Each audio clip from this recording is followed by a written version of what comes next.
Morning, dear friends. Greetings to you all in the name of our Lord and Savior Jesus Christ. Welcome to Soul Fuel Morning Meditations in English. It's Monday, the 26th of October, and the verse chosen for today's brief meditation is taken from the book of Genesis, chapter 45, verse 5. And do not be distressed or angry with yourselves because you sold me here, for God sent me before you to preserve life. Most of us, when asked how is life, I believe we would answer, life is hard, life is a battle. It sure is. Life is hard for most of the people. Life's discouragements vary from stage to stage.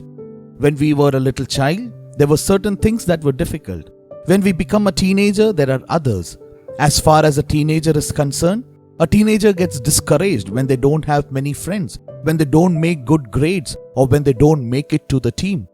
There are certain things that are real and really discouraging when we are young. As we get older, our problems continue to change.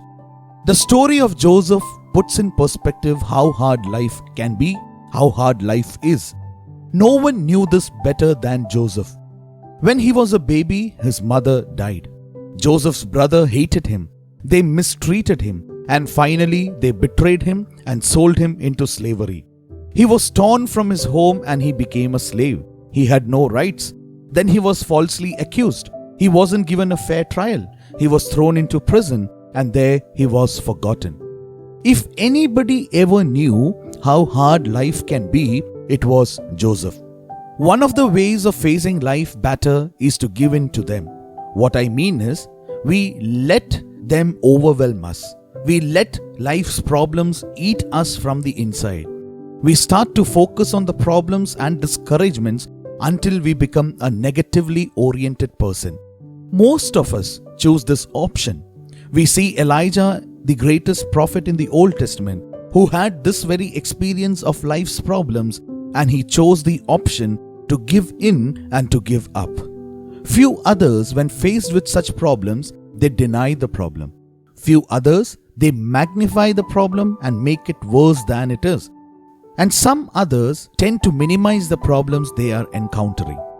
But looking at the life of Joseph, we see that he doesn't let the problem overwhelm him, and he also doesn't deny it, nor does he magnify or minimize the problem. Now, what exactly does Joseph do?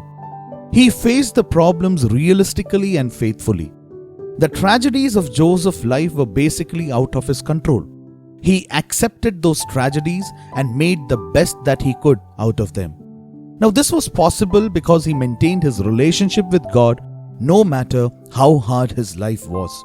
Over and over again, the story says, and the Lord was with Joseph.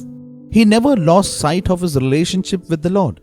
He prayed, he meditated on the truths of God.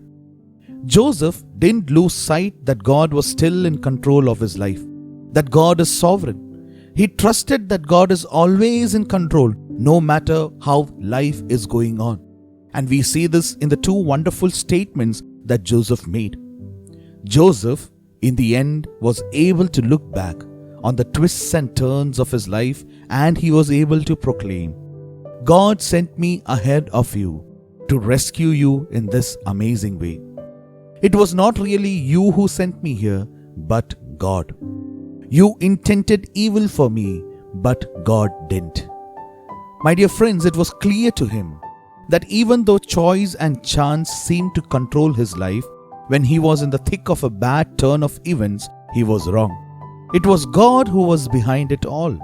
He didn't cause the brother to be so resentful and angry, but he used their evil to carry out his plan of rescue and make sure that Jacob's family was safe. Can you join in this prayer along with me? Heavenly Father, we have at many instances doubted your love and concern for us. Many a times we have abandoned you. There are also times when we have cried out to you in pain and grief. But as we look back now, help us, O Lord, to see as Joseph did, that you have been there all the time, bringing about your plan for us. Thank you, O Lord, for graciously intruding our life.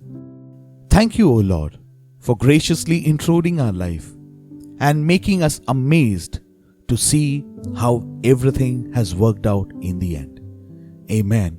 God bless you.